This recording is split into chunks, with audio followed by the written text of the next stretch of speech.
Hey guys, welcome back to the channel. Thanks so much for clicking on the video. I'm Yusuf. You guys keep looking. If you guys keep looking, I'll keep making. And I know you guys were expecting the part 2 of the 42 cast assessment, but I'm thinking that I'm gonna release those on a weekly basis. So look out next week for the part 2, and then the week after for part 3. Instead, we're gonna be calling out RHAP. Big video. I've been thinking about doing this for a while, but I feel like I always felt like I had such a small audience that the audience would kind of turn on me. And obviously it could still happen, but I feel like it needs to be done. I feel like RHAP is becoming this sort of media outlet in which like Survivor puts all of its wokeness into. I just see Rob and what he does, and I don't know. I have some issues with him. Obviously, I still love his content. I can't say I still watch, but I can definitely respect his grind and how he's the OG. But I have some things that I personally don't like about his content, and so I want to talk about that. If you disagree, that's fine. Tell me in the comments. You can leave a dislike on the video. That really doesn't hurt me. It only helps my video. But so yeah, I mean, first of all, before I even start, the Bitter Jury did a video very similar to this, or very similar, and he's always mentioning RHAP, so go check him out. Get him to 500 subs quickly, because he deserves it. His videos are awesome. And I want to go through several examples of what I'm talking about. I also want to look at, I think it's a tweet that we're also going to look at, as well as just some overall examples and just how I feel about RHAP and how it's kind of declined, especially over the years, but really in general. I've done videos like this very similar. One's about, so I did 2 videos about Shan, which you can check out.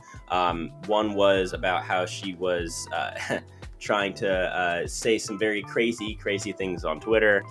And then the other one was when she said her first crazy thing that at least I had seen, in which she called out Jessica for, well, I mean, if you want to hear more about that video, then go watch that one. But I've covered this topic before of this growing wokeness in Survivor. I've seen a lot of people that are kind of fed up with it, and so I feel like I feel like I have the right to talk about it. I feel like it's something that is necessary to talk about and that needs to go. But before we start, 72% of you guys who are watching these videos are not subscribed. Let's change that. It's easy and it's free. And if that's so, let's get right into the video. Okay, so what is RHAP? Obviously, most of you will know what RHAP is, but if any of you don't, by any slim chance, RHAP was the first Survivor podcaster and YouTuber. He's more famous for being on the show of Survivor in season 6 and 8, which are Amazon and All Stars respectively. And he obviously made much more of a deeper run in Survivor Amazon season 6, his first season, in which he was very famous for flipping back and forth and just being an innovator of the game and really helping the game progress forward, and which would only be continued by players in the future like Rob and Russell. And not only did he innovate the strategy within the game, but he also innovated the idea of creating content covering Survivor. Up until around 20, I believe it's 10 or 11 that he started his podcast, around the time of Survivor Nicaragua airing, there hadn't really been any Survivor, especially YouTubers, but really podcasters at all. There was people who did like weekly recaps on like websites and articles, but no video content. He really was the first person to do that, and he really grew his audience over the past decade. And he's had people listening since his first year that he did it, and he has people who find him every single year, me included. If you look up Survivor YouTuber, you'll get Peridium, and then you'll get Rob has a podcast. He has all types of shows on all types of TV shows. He has podcasts on The Bachelor, on Survivor, on Big Brother, on The Circle, countless shows, RuPaul's Drag Race. He literally has a podcast on everything. So he really has this reality TV show market cornered. He even has a podcast about Netflix. This guy has the podcast reality TV show podcast niche absolutely covered. He has taken up and really dominated that specific market. And for, I'd say like the first, so I found Survivor, if you guys haven't heard by now, because I have said it in past videos, but basically I found Survivor around 2019, and I've just binged all of the seasons within the next year and a half. And I've gone so much behind the scenes with research. I've definitely spent at least several thousand hours on Survivor, and no shame about it. I mean, it is such a good show, but obviously I had listened to RHAP really exclusively. It was really RHAP and The Specialist before I had started my channel a few months ago. But just overall, as 41 has progressed, I've just stopped listening to RHAP. And I feel like I should talk about why I just generally don't feel the need or the want to listen to them. And I feel like that's because of all of this wokeness. I feel like they are going so woke and maybe not going so broke. Usually when shows go woke, including Survivor, ratings drop. His views are down, but obviously he's so big that it's not going to be apparent. But I just think overall that with them being the main Survivor pundits, it just seems like when they're woke, it seems like the entire Survivor fan base is woke, which is not really representative of a lot of us viewers who watch the show and don't like when Jeff is talking about how should we change guys, and then he says guys like the next episode or the next sentence. And so I just want to go through a few examples of this wokeness that I just despise. And you can agree, disagree, but hear me out in my arguments. Okay, so first example. So after, obviously, when Jeff asked the players on the marooning boat if they want to change the "Come on in, guys" slogan, because they don't like the word "guys" in it, they all say no. Jeff obviously does not he does not enjoy that answer that they give him, and so he essentially hopes somebody else is going to bring it up again. And he gets his wish when Ricard comes back the next day alone and says, "Hey, I would like to change it from guys to not guys." And he's like, "Oh yeah, there you go. Like I'm so happy that I'll never say it again." And so this is what RHAP had to say about Ricard stepping up and saying that the word "guys" is offensive. Even after Ricard literally says the word "guys" in the premiere episode after the marooning challenge where Jeff asked that question the first time. I think it's so hypocritical, but here's what RHAP has to say about this, and I'll give you a hint. The word "brave" is used several times. What Ricard did to speak up when he said that he thought that they should not do "Come on in, guys" anymore, that was very brave of Ricard. Very brave of Ricard to say something. There you have it. The most brave. I mean, the people, the soldiers who storm the beaches of Normandy. Oh my God, them. No way. Ricard. I mean, because saying that "guys" is offensive in an environment with a bunch of people who agree with you. Oh my God, how brave. How brave. When the entire production team wants you to say it, and Jeff has pressured people to say it. How brave. How brave. When the entirety of Twitter is going to call you brave. How brave. How brave. When you have nothing to fear because your entire social circle probably agrees with this ridiculous train of thought. How brave. How brave. Like, to me, this is not something that's brave. This is not a risk. I feel like when you're doing something that's brave, you're taking a risk that could, splatter in your face.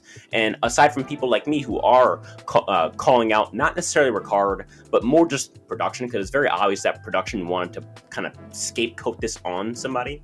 And so I just don't I think it's so silly to call something like this brave. Whether you agree with it or not, you have to admit that no one is hunting down Ricard right now. Like, nobody's coming to Ricard's house and tickle his belly button and hunt him down because he said this. Like, it's not something he has to worry about every night. It's not something he's like, "Oh my God, I'm so scared to do this, but I have to do it in the name of justice and freedom of all." It's not brave. It's not brave. It's you sharing an opinion in an environment in which the opinion is not only respected and a safe place, but it's literally somewhere in which the host is pressuring people to have that opinion. And even the co-host, who was just saying how brave, even he tweeted this, talking about how he didn't necessarily agree with the handling of of the situation, and it shows how brave it is to disagree. Because when he even showed a little bit of disagreement, you're not being woke, you're being xenophobic, this and that. And so it really shows that the actually brave people, if anyone is quote unquote brave in this situation, which by the way, no one is brave in this situation, it's all opinions. But if there is someone who could be considered quote unquote brave, it's probably the people who are speaking up against what seems like the vocal majority. Probably not the probably not the numerical majority as far as viewers. I guarantee you most people who watch Survivor have common sense and 2 brain cells that are able to realize that the word guys is not by any means some sort of racist thing to say, or a sexist thing to say, or homophobic thing to say. It's just not how it is. But the people who disagree with these woke monsters, these are the people who are actually facing up against this woke mob that's on Twitter, that's on Reddit, that's coming at this subpopulation of, and really what's probably the majority of the Survivor fan base. But because this subpopulation of Twitter fans has this woke opinion, they seem to think that they are the majority just because they talk to each other, and they could create this echo chamber of thought in which only their way is okay and everybody else is you're just a terrible person. You're just a terrible person for disagreeing with them and their opinions. How could you have a different opinion and have freedom of thought? Oh my God, that's insane. And it shows you because he deleted his tweet within the next hour. So as soon as he tweeted out that he didn't necessarily like the way that they handled the situation, he gets attacked, and all of a sudden he's like deleting it. So he even sees for himself that the actual quote unquote people who are sticking up for what they believe in the face of all of this mob and monsters and all of this, is actually the people who disagree with him, which it just shows it's so hypocritical to me. And this woke stuff did not start in 41 when it comes to RHAP. Flashback to around June of 2020 when all of those protests, I'm not going to use specific keywords because they can get my videos demonetized, but those protests, I'm sure you know what I'm talking about, those had been going on, protests and riots, but had been going on. And at that point they had done a Black Voices roundtable for Survivor, which I like the idea. It's like, give people who want to talk a platform to talk. Let's talk about these things. Let's not go and break laws, or let's not go and scream in people's faces, or have these meaningless debates. Let's just talk amongst ourselves and figure out what we want to do. I like that. But it's so obvious that Rob is sitting here. I mean, come on. It's so obvious that Rob is only doing this for his woke deed of the month or something. I don't know, quote it and put it on a t-shirt. He's doing his woke deed of the month. And it just look at this man's face. This went on for 2 hours, 15 minutes, and 14 seconds. He had to sit there and listen to this absolute, mostly nonsense, some facts from Rory, but mostly nonsense. And you can tell that he's miserable and doesn't actually care about what they're saying. But I also am a Black woman. I'm not a person of color, because that's a lot of people. I'm Black. You're not going to lump me in, and I won't fill a role because somebody wants me to fill a role. I'm going to be who I am. I'm going to do what I do because that's who's in me, but I will never let someone tell me to be someone else because it makes them feel comfortable. He's doing it to show that he is just as cool and hip and woke as all these young kids. It's so obvious that he's just performing in order to keep his brand, which is just, I think it's really, for me, it's not the way that you should be presenting yourself. Is just doing stuff just to do it and just to look good. If you actually want to solve problems, maybe you go out and do things. Donate to an organization. Don't sit there on a meet for several hours and talk about, oh, I'm sorry, and I don't like this. Okay, tell me about my white privilege, this and that. I think that Rob is performing. I don't think that Rob is genuine. I think at least Jeff has some sort of good intentions in what he's doing. I think Rob is doing it purely to be performatively woke, and that's not something that I personally can support. If you disagree, as always, go spew some hate in the comments. That always goes and solve problems. If you cannot enjoy this program without a change to the 4th biggest catchphrase in the show's history. Perhaps you don't really enjoy Survivor. And so here we see that Rob essentially in this second clip deflates the opinions of people like me to, hey, well, maybe you just don't really deserve to watch Survivor. Maybe you just don't love the show enough to get past, because it's only the 3rd biggest catchphrase. I mean, come on. It's like, that's not, it's not the size of the catchphrase. It's not the popularity of the catchphrase. For me personally, and for most people who I've seen, it's more about the theory, which is that, one, you're opening up a can of worms, because now anybody can cancel anything on the show, which is obviously stupid. And 2, it's the idea that you're banning a phrase, which, 1, is not offensive. 2, you have said before, during, and after the cancellation of this phrase. He literally said it at the exact same challenge. And by he, I mean both Ricard and Jeff have said it during the season multiple times after this. And so they're being very hypocritical in this sense, because they're saying, oh, I'm standing up for this, for what I personally believe in, and yet they're not actually doing anything about it. They're more just being performative and in order to look good and to feel like they have this sense of, oh, I'm very, very woke, I'm hip and up with the times. And that's just the vibe that I get from Rob, and that's why I've had such a hard time watching his podcast. And then just like the smugness to minimize an entire group's feelings to, well, maybe you just don't like Survivor because you don't agree with me, so you obviously just don't like Survivor enough. It's like, imagine if we were like, okay, well, if you feel this way, then you just don't like Survivor. Like, it just sounds stupid. It sounds stupid, and it sounds like you're trying to equate disagreeing with you to hating the show that we all love so much. It's very backing someone into a corner. It backs people into a corner if you're like, well, you obviously just hate X if you don't agree with me. You are just a hater if you don't agree with me. You are a negative person if you don't agree with me. That creates a very closed sense of debate and conversation. I like an open sense of debate and conversation. I feel like when people are safe to express their viewpoints, I feel like that's better. And that's what Rob preaches, but that's not what Rob practices. Rob practices the opposite. And so does all of his little pundits on his network of RHAP. All right, well, while we're spewing all of this negativity, what do I like about Rob, right? I genuinely like his professionalism. I think he's one of the few Survivor channels who's very, very professional. That's something that I've always struggled with, is being very professional. I'm more of a casual, YouTuber. I like to talk to you guys without a script, without just reading off my paper like this on a robot. Like, I like just talking to you guys and laughing and messing up my words and making a funny joke off the top of my head. I like that more than just making a script. And but I can also respect him for being able to be so professional while also not having a script. His voice is also perfect for radio. Also, he has a bunch of content on his channel. He has so many shows. And he continues to manage those day in and day out. I also love that all of his content is on all platforms. That's awesome. That's really, really good for him. And lastly, he's the OG.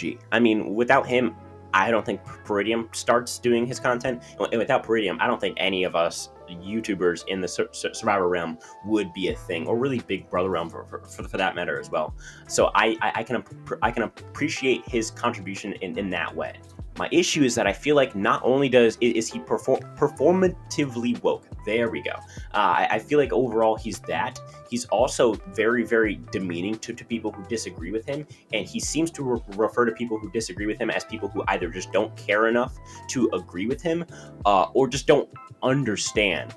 He even talks in this little weird voice when mimicking people who he disagrees with by saying, oh, well, some crazy people will say this and that. It's like, that's not the way to create an open sense of dialogue. That's the way to call somebody out and make them feel like they're being attacked and came at. I feel like Rob, although he may think he has positive intentions, I really don't think that he even has positive intentions. I really think that what he's doing not only just harms the Survivor community, but it actually harms the show because he's one of the few big Survivor social media stars, and so to see him perpetuating this narrative that Survivor is somehow needs to be very woke and just be like appeasing to all of these small vocal minorities, it's just, to me, that's not good for the show, and I don't think it'll ever be good for the show.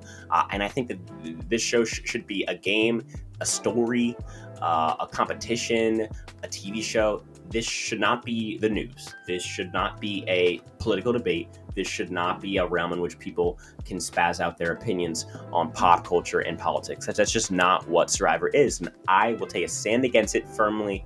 And that's just personally how I feel. I mean, seriously, this is his average podcast nowadays. Like, and maybe an hour in, this is what he's gone off about with his co-host. And so it's like, when I'm trying to get this Survivor content that I crave so much, I go to people like Survivor Spencer because he's so handsome and all. No, I'm just kidding. But I mean, I go to other places now just because I don't want to deal with that in the middle of, reading the 41 edit or guessing the winner. I don't want to hear about my politics just in my ear during something that is not supposed to be about politics. If I want to go look at politics, I'll go look at other platforms, other channels, other parts of my phone, not on YouTube on RHAP's channel. That's just not where I go personally. And honestly, I think the bitter juror explains it the best, so I'm going to let him close out this video. I will do an outro, so stay tuned for that. How are you guys feeling on day 50? I mean 5. How are you guys? Hold up. Wait a minute. Something ain't right. Honestly, this just shows how dumb Probst and CBS think we are. Wasn't that the point of last week? Not just guys in the phrase, come on in guys, but in general. He's still using it the same way. He's still using it to refer to a large group of mixed-gendered people. If Jeff meant just not using guys in that one specific instance, that makes the whole thing even more pathetic. So when they were in that board meeting discussing about, how we're going to eliminate come on in guys and everyone's going to love us, Jeff was probably like, hey, I actually say guys a lot. So how are you guys feeling is okay, but come on in guys is not okay. So yeah, I mean, this is more of a shorter video than I usually make. I usually get up to around a half an hour, but I just wanted to get really into this content and really delve into what RHAP has become, why I'm not a fan, why I just personally cannot force myself to listen anymore, except for the occasional listen, only when Christian comes on, because then Christian usually makes sure that there's no content there about politics. But for me, I just cannot force myself to watch RHAP anymore. I obviously respect them as creators, but I just cannot watch them anymore. I just want to make a video on why I feel that way.